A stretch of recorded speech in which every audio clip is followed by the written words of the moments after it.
I have decided that Jakar must be dealt with. But the Emperor has no preference in this. He merely wants the matter ended. When I am finished, this rivalry will be over once and for all.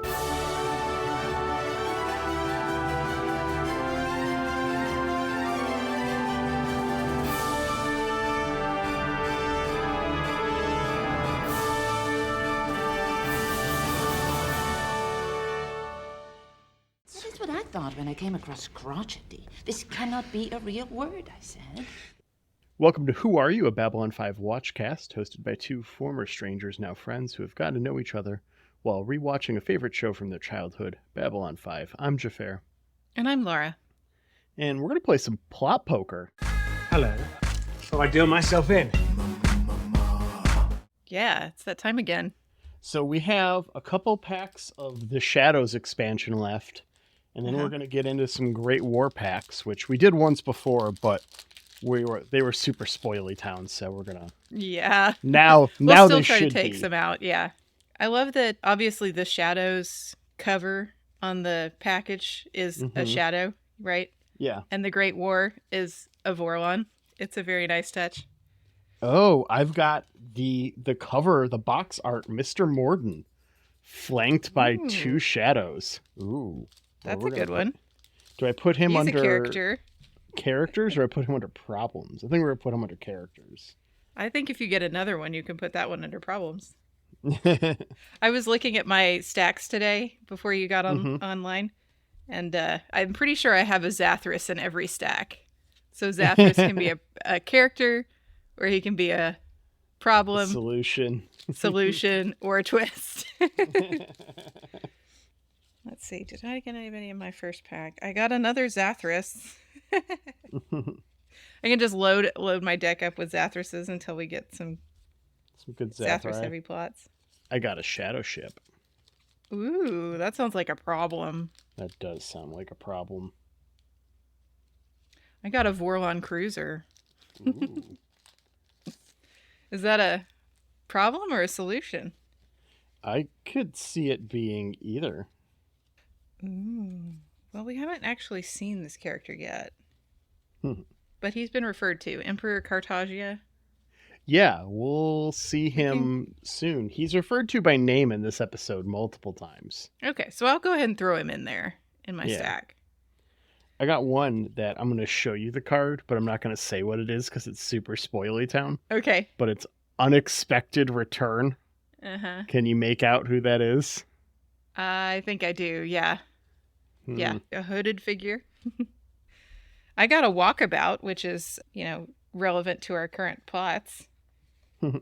Ooh, I got a What Are You? Whoa. I don't think we've had that question, have we? We have not. It's kind of rude, to be perfectly honest. It is kind of rude. Oh, hey, would you believe? I got Dr. Lillian Hobbs. Oh, wow. What a good get for right now. I wonder if Lillian Hobbs got the trading card for having a character named after her. Yeah. I hope so. It just occurred to me that statistically, we've probably opened more packs of this card game than anyone else in the world in the last year. Possibly. Like, if you take the time frame and cut it to just this, like the last 6 to 12 months, it's probably us. Yeah. If not, we're probably in the top 10. There may be some super nerds out there beating us, but do they have a podcast? I don't know. The boxes are so cheap that it's just like, I just like opening packs sometimes. It just makes me feel nostalgic. Well, we start off with Zathras coming to Babylon 5. Yes, it finally it's a Zathras happened. episode. I hope you've got 2 Zathrases in your pile of 4 right now. That'd be great, wouldn't it? As Zathras comes on board the station, though, they're having an issue with a hacker who is messing up the systems on the station. They believe he's one of the home guard people left over. Yeah. And they managed to capture him, but with a personal sacrifice. So how they end up getting him is Garibaldi has to let some of his personal logs go as bait that the hacker takes, and then they use that to find the hacker. Uh-huh. And so now some people know about his history with the booze that he would rather didn't. Embarrassing, yeah. And then the twist at the end is there's some Psy-Core subliminal influences that have been left in the system that may impact other people in the future. Oh, no. So I don't know what Zathras had to do with any of this, but I like this episode. I'm sure Zathras was involved in like the technical parts, with his many tools. Maybe his presence on the station, maybe he was like digging around in something, and that's what allowed the hacker to do the thing in the first place. Oh, yeah. He accidentally took down a security thing. Whoops. That seems like a real Zathras move. Sure does. Okay, so in the B plot, I drew a Zathras, but I'm going to put him aside. Okay, so we have an ambitious Centauri captain has come to the station, and he is, out for ladder climbing that Centauri often are trying to do, right? Yeah, such is their way. And he is one that's on Lord Rifa's side, let's say, because we know that our Lord Rifa has some connections with the Shadows. Yeah, he's now taken over the calls from Mr. Morden. And this ambitious Centauri captain is looking for a shadow base. He is trying to find a shadow base and prove his own worth in the Great Empire. So G'Kar has kind of gotten wind of this Centauri captain and what he's up to. And he still has remaining followers on Babylon 5, right? So he's trying to rally the people and trying to get some influence in order to take out the Centauri ship that he knows is on a quest looking for more allies in the shadow base that he thinks is going to be advantageous to him. And as he's rallying all the people, they manage to get, the Centauri captain driven away. And the twist is, at the end of that the Centauri captain was given a slow poison. G'Kar's people managed to also sneak a slow poison in through some agents. And so as this ship is leaving Babylon 5, it's not going to make it to the Centauri base because the captain is going to be taken out by a slow poison on the way. All right. Well, it's a shame that gives us a really good segue because we can't take it. Because I need to ask you, how do you rate our episode on a scale of Babylon's 1 to 5? I think it's interesting that the plot that had some shenanigans potential was your A plot. Usually the shenanigans belong in the B plot, right? Yeah. But this is Babylon 5, so sometimes we just have shenanigans where we have shenanigans. Yeah, it gets mixed up sometimes, for sure. Yeah. So, I don't know. I feel like this is a pretty good lore episode. I'd watch this up. Centauri, and we've got Narns fighting them in their subversive ways, and a little bit of shadow stuff mixed in the background. So this sounds like a pretty solid average episode to me. Yeah, so much of the stuff we get with the Centauri is like almost directly through Londo's eyes or Veer's, and it's usually not people who have Londo's ambition but aren't at his station. And there's got to be a ton of those people around the Republic. So it makes sense that someone would be out like, hey, this ship helped us, but we don't know who they are, so I'm going to go find them. Like some like low-level dude who's just like, I've got a ship, but I don't know anything important. Yeah. Going and trying to find their secret allies. Yeah. And we know the Centauri are real, like, social climbers. So, very believable. All right, so what was that segue you were going to take us with? Well, that Centauri ambitious captain might die of a slow poison. And not every Centauri makes it out of this episode. We have Season 3, Episode 20, and the Rock cried out, no hiding place. So good. It's so good. We get a very ominous Z-14 days. Yeah, we're getting a countdown to what? There's a countdown. We don't know what. something with a Z, because that's the weird addition to this. Yeah. Yeah, I don't know why you would do Z. It's so weird. Like, I guess, I don't know. It just is like, I know it's a storytelling device, and that the characters are not aware of it clearly, because they're not talking about, oh yeah, that holiday Z Day that we're going to celebrate for the first time. And it's like the music and the stinger, like it's all there to be perfectly ominous, and it's not pretending otherwise. It just feels weird because we don't have a device like this at any other point in the show. I'd completely forgotten about this countdown. Yeah, me too. It's nice that they're really giving us a point in time, though. Yeah, we know it's some 14 days. Like, to have that kind of a solid chronology of an episode even is unusual.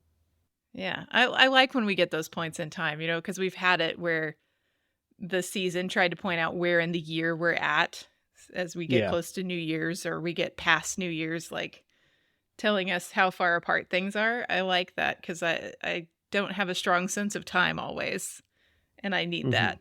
So opening up Z minus 14 days, we've got another Ivanova personal log.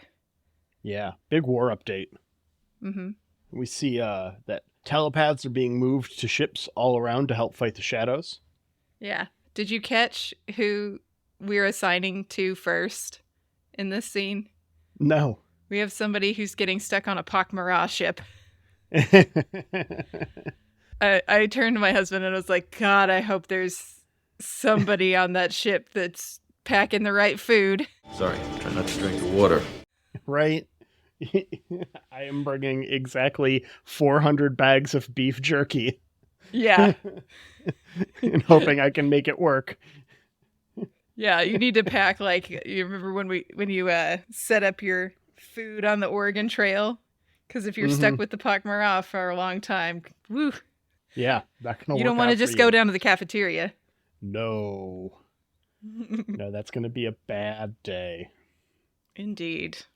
After the telepaths, we find out that Sheridan is moving the League of Non-Aligned Worlds around as a single allied fleet, which is a big deal because most of these people were at war with each other 6 episodes ago. Yeah. Yeah, like shadow-induced war, right? Yeah. So Somehow that's great to hear that. Yeah, people are coming together to help fight the shadows. Franklin is still out on walkabout. We get a reminder that Brother Theo exists, so we know he's in this episode. Yeah. Hooray. I don't know how much longer we get Brother Theo, so we got to enjoy him while we can. Yeah. And we cut over to Jakar, who is assigning Narn bodyguards to all the telepaths being assigned to miscellaneous ships. Yeah, remember, if you're walking around with a Narn bodyguard, there's a person who's going to live to 150, right? Yep. That's the rules. Ivanova's like, you do not have great relations with everyone that we're putting on these ships. Yeah. This might not work out. We made friends, yeah. But Jakar believes in the cause, so. Yeah. And he finds it poetic to send these, this race that has no telepaths is going to guard the telepaths and still fight the shadows anyway. I think he's right. It is a little bit poetic. Meanwhile, we cut over to Londo, who has decided to finally do something about Jakar. He has a plan to get Jakar to leave Sanctuary on Babylon 5 for Narn, and he needs Veer's help to execute Jakar to theme. Yeah, this is a big reveal. Spoo still on the fork. Veer's just like, what? I love how the Spoo wasn't prepared properly, and he forces Veer to switch with him. I feel like Londo is the guy who orders his steak well done, and Veer is the guy who orders his steak very well done. Yeah. He's just like, you're trading. It's like, Londo wants a medium well, but he doesn't trust anyone to do it. Yeah, I could see that. No one is going to do it right because that's how Londo feels about everything. No one but Londo. Back from theme, Ivanova's hanging out with Brother Theo he's waiting for some other religious figures to arrive on Babylon 5. Yeah. We get a nice cohort that's coming in. Some of them annoy him, clearly, right? Yeah, it's a nice cohort with plenty of sass from Theo. Yeah. He's having a good time here. We've got some good guest stars in here. Did you Google any of these guys? I recognize them, but I did not Google them. Yeah. So the one that Brother Theo is clearly most agitated with is Mel Winkler, and he is playing the Southern Baptist Reverend, who is kind of key in this episode for me. But Mel Winkler, he's a real recognizable face, right? Mm-hmm. Definitely has some that guy chops running around. I think the thing that most of our listeners will recognize him from is that he was in Star Trek Voyager in the 37s episode. You remember that one? Oh, yeah. Yeah, we find all the past people in the Delta Quadrant. Yeah. Yeah, Amelia Earhart and stuff. Yeah. Yeah, so he's one of the past people. Oh, okay. So, yeah, especially, I know you're in a Voyager rewatch, so if he felt familiar, that's probably the last time you saw him, right? Yeah. Yeah, I'm in. But he did Cosby season Show and he did a 4, bunch of other stuff. So. Yeah. Okay. So we got Mel Winkler, and then we've got next recognizable guy is Eric Avari. Mm-hmm. And I think, again, the most recognizable place for me as a host of this podcast was he is the SETI guy in Independence Day. Okay. Like the SETI chief. That's fun. You know, at the beginning of the movie. Yeah. I knew I recognized him from something. Yeah. And I also have a fun story about Eric Avari. He and I have been in the same series.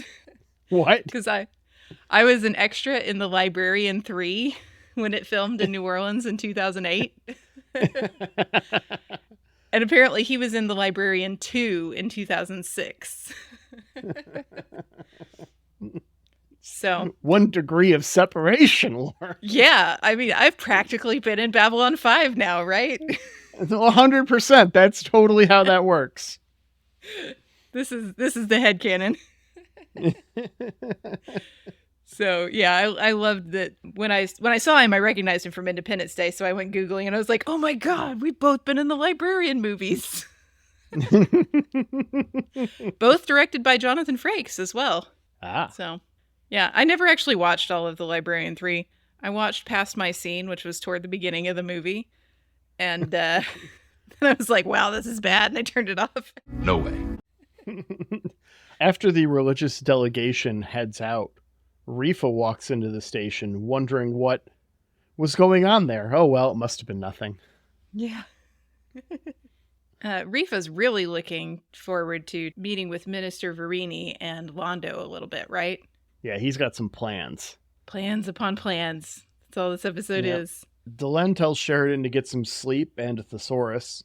Sheridan is trying to piece together the shadow attacks with no luck, and Delenn has arranged a need for him to take a break. Uh-huh. Since Minbari don't lie, you will give great shame to me and my family if you don't come to the dinner that I said you'd be at. This is a very wifey move, isn't it? I know we're not that serious, but it's a very wifey move. Londo is aware of Rifa's presence and tells his plan to get Jakar to Veer. He tells Veer that Natoth is still alive in their government building, and he knows that Jakar is the only one who knows that building well enough to be the one to go save her. Mm. And when Veer's all like, I don't want to tell Jakar this, he's all like, fuck you. You're going to tell Jakar this, or I'm going to tell everyone what you did with those fucking Narn when you were on Minbar. And then your family's going to get shamed and killed. And then you're going to get shamed and killed. Yeah, he's going to blow up the whole Abraham Lincoln story. Oh. Yeah. Rifa and the minister talk about Babylon 5, how some real alphas talk about those Delta cucks. I guess. I don't... That's just kind of the vibe I got. I don't know how any of that conversation actually goes. Yeah. You're not in that corner of YouTube, huh? No. Nope, I Good for you. steer Stay clear out of of that that. shit. Keep that out of your algorithm, yeah. I was at a gym the other day working out, and some dude was wearing a shirt that was just like sleeveless cut off, lifting weights, you know, like you would expect. It just said Alpha AF. And I'm all like, if you have to put that on a t-shirt, I have some bad news for you about your actual status. It's absurd. And sometimes it's like, well, are you doing it ironically? I don't know. I don't know you, so. I didn't get that vibe, but I also did not have a conversation. Yeah. Yeah, that's one of the things you need a lot more context in order to sniff that out. But do you actually want to get the context? Probably not. If someone was running around wearing a Trump fuck your feelings shirt, I would not engage them to find out if it was ironic or not. Right. I'm just not interested. I'm out. You have to signal that visually somehow. Yeah. Right. Anyway, these guys want to be alphas.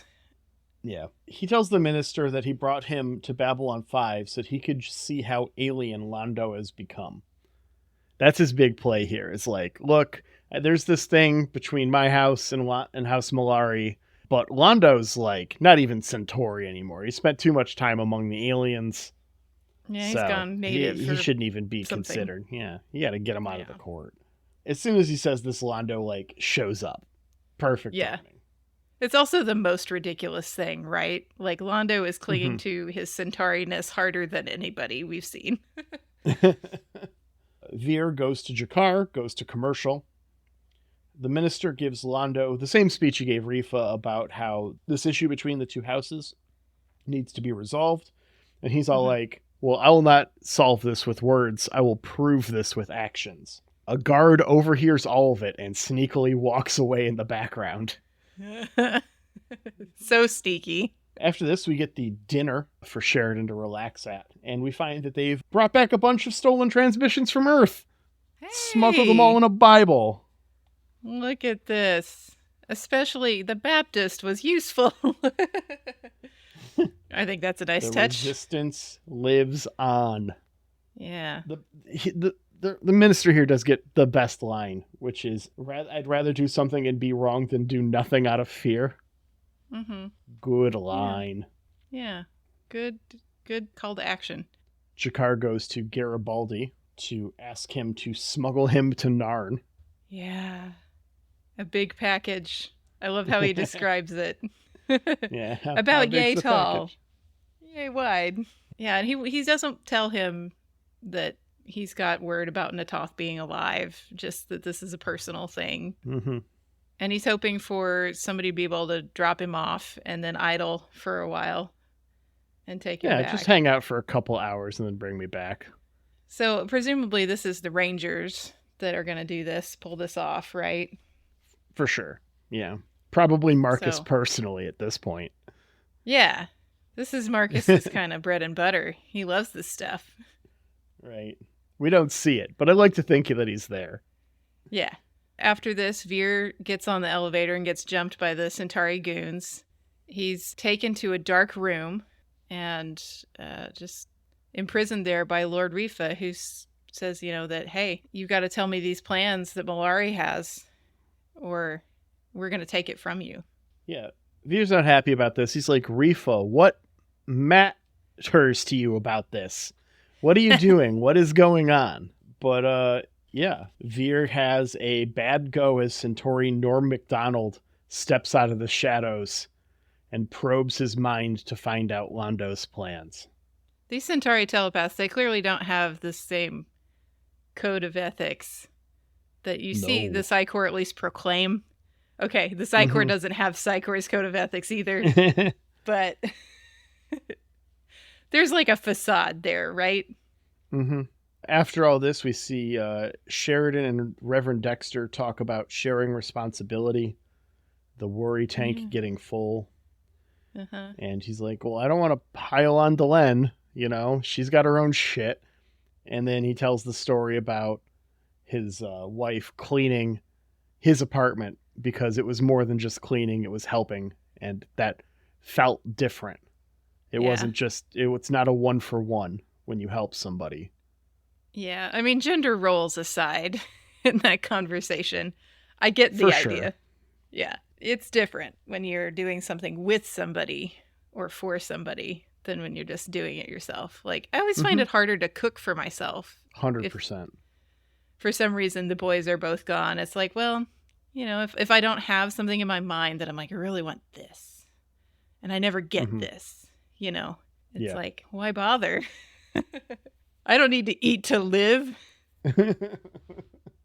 I always will go out and get fried chicken when I'm by myself, because I'm the only one who's really, I don't even want to say I'm like really into fried chicken.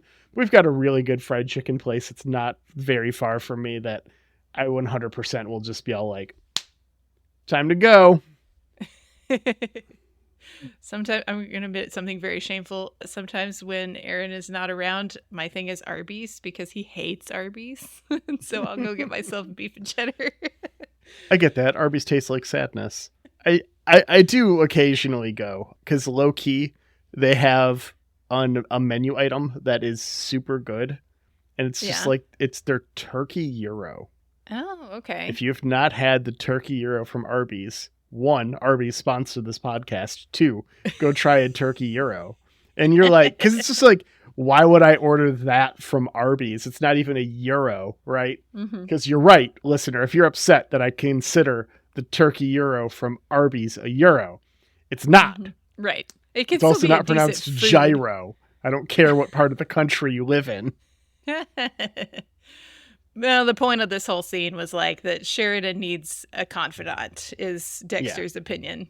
And this little lady is crazy about him. He can tell. So. Yeah, he sees it. He knows. Yeah, but Sheridan doesn't like to be lectured at. Have you noticed this about our boy? 100%. Whatever. Especially like, not from the patriarchy, I guess. Me. He does get a jab in here about like, oh, are you going to sell me your religion now? And he's just like, I don't care about selling you my religion. When God comes a knocking, you won't need me to tell you who it is. Yeah. That's probably the best way to be as a religious figure. Let your actions do the talking. Okay, so we get another Z-13 days. Yeah. We've definitely turned over days here, and Jakar is arriving on the Narn homeworld. Yep. And we see the state of Narn, and it is basically nuclear winter. Yeah.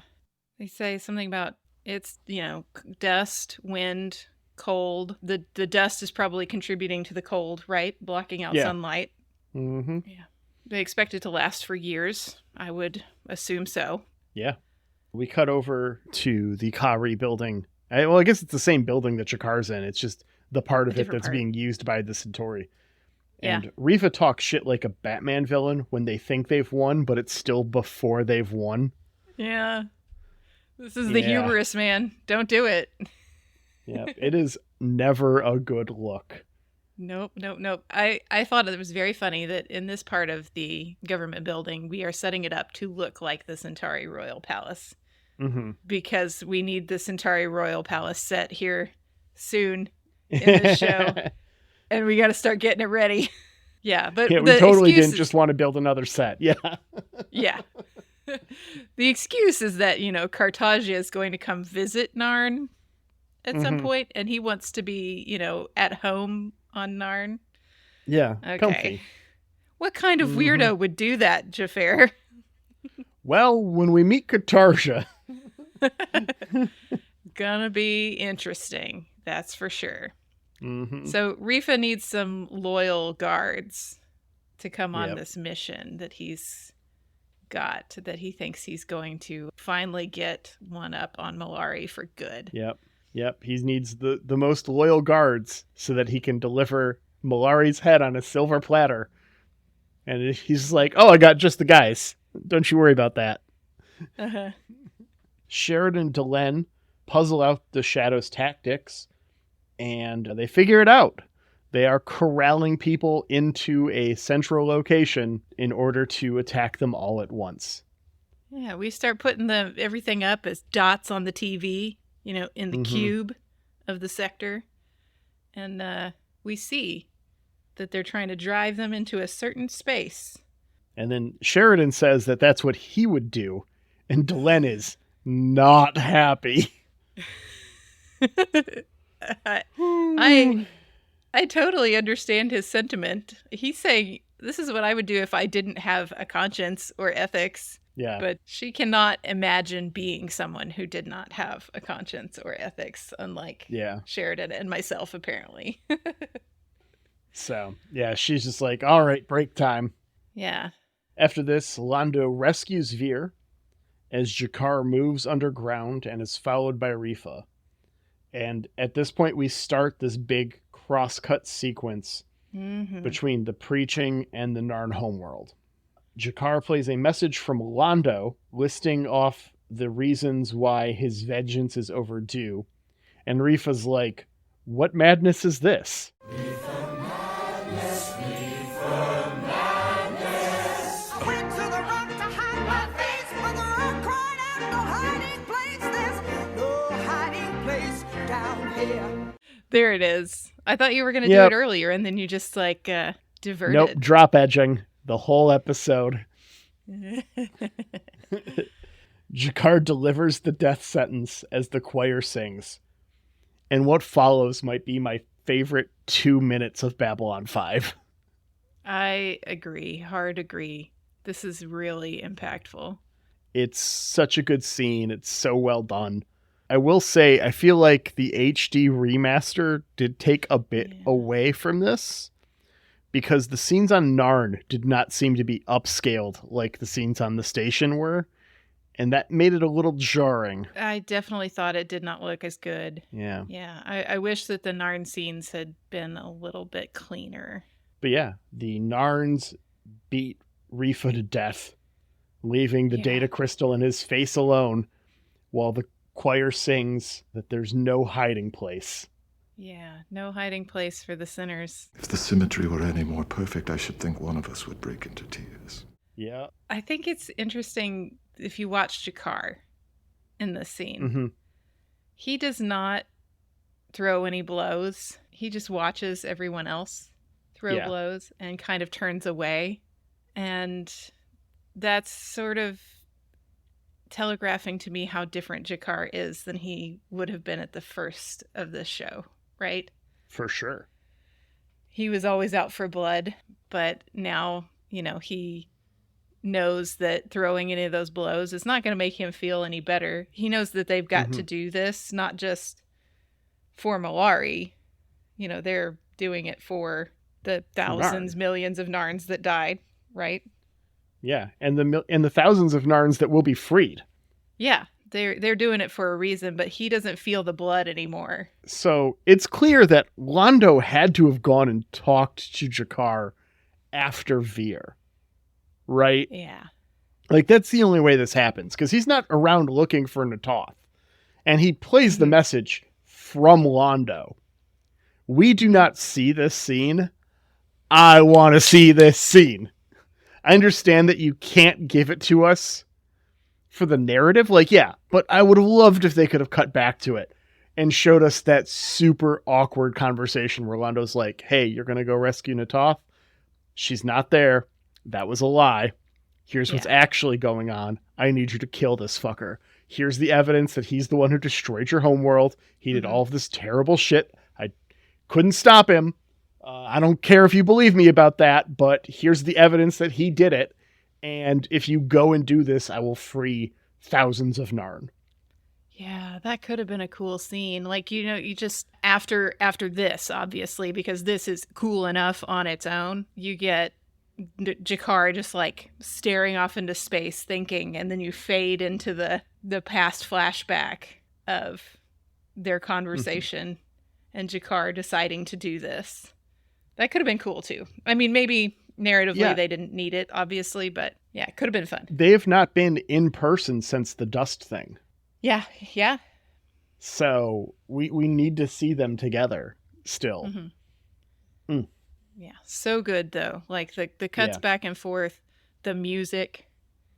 This is such a well-written little... I mean, and The Rock Cried Out, No Hiding Place is like a traditional spiritual American song, right? But there's lots of different versions of words if you Google it. You know, lots of bluegrass versions out there on Apple Music or whatever you're using to find your stuff. But this is like well chosen, and the choir is, well choreographed with their words and actions and stuff. Just fits really, really well. And now if you Google, instead of just getting the song or the spiritual, you get this episode, Yeah. It's pretty amazing. It's so good. I like asked Google to play the song while I was doing like digging into the notes to start watching the episode, and it played the version from the show. Yeah. That's how much it's really tied in and become associated with this scene. Yeah. So Londo's plan is fulfilled as he talks it over with the minister. He puts all of Veer's work on Mimbar on Rifa. He doesn't obviously he can't say that, but when he's talking about the stuff that Rifa was doing, some of that, not all of it, but some of it is definitely the stuff that would very easily be Abrahamo Lincoln, right? And so he does this, besides for his own reason, he also clears Veer's name. Yeah. So if anyone ever finds this shit, they won't point to Veer. They'll know that it was Rifa now. Yeah, and I don't think Veer knows this, right? And I don't think he's gonna. I don't think know Veer this. cares. Yeah. He's pissed about being used, and rightfully so. He was lied to outright, knowing that, Londo knew Veer was going to get got. Mm-hmm. He was going to get interrogated, and that he needed that to happen in order to get Rifa, specifically in this manner. Yeah, and he couldn't even give Veer any reassurance that, I'm not actually sending Jakar to his death, theoretically, like, I'm not making you betray him, because he knows that he's going to get telepathically scanned. Yeah. So he only gives him part of the story, and Veer has to feel terrible for at least a day, right? Yep. And after this, Delenn shows Sheridan, hey, I bought you a new car. And then they make out. It's finally kiss time, guys. Yeah. Yeah, it just takes a fleet of warships to really get them both in the mood, apparently. That's an interesting personality trait. Yeah, it's bizarre, but I get it. Like, we're doing this thing, here's the fleet of white stars. It's a really cool reveal. And then we end on Z minus 10 days. Yep. And we're getting there. So whatever Z is. So Xhafer, Laura, how do you feel about this episode on a scale of Babylon's 1 to 5? I really like this episode. Mm-hmm. This is a great episode. It's great to see Londo really pull out those scheming chops and be the character we know he is. It's great to see that plan come to fruition. The episode itself, like the A plot, the B plot, it all comes together very well. Even though the A plot and B plot don't intertwine in the story, the shots and the theme are really great. Because, they're talking about the Narn resistance, they're talking about the Earth resistance too. So there's a lot of stuff overlaying that shows that there is hope that these evil people who are doing evil things will have justice for their crimes. It's great. I don't have any complaints, but it doesn't feel like a perfect episode to me. Like, I feel like other episodes are better, but it's one of those, like, ask me to tell you why I can't. Yeah. This is a solid 4 out of 5 for me. It's a great ep. Yeah. I don't know. It's not Babylon squared. It made such an impression on me that I'm going to give it my 5 out of 5. Like, I have no notes, because we've seen Londo be both competent and a buffoon, and it's a real interesting turn into that ruthless competency that he can sometimes have. And I love the scheming. I love it. I hate for Veer that he got put in that position, but it's absolutely what Londo had to do in order to get what he needed done. And I really like that he chose the enemy of his enemy to be his friend, that he went to Jakar, even though they're not friends. No. And knew he could get something that Jakar really wanted and needed, and also get his enemy out of his way. And this is just a start on a ruthless path for him, that he's going to try to set some things, I don't know, right is the word, but he's trying to do some things better. Yeah. So, you know,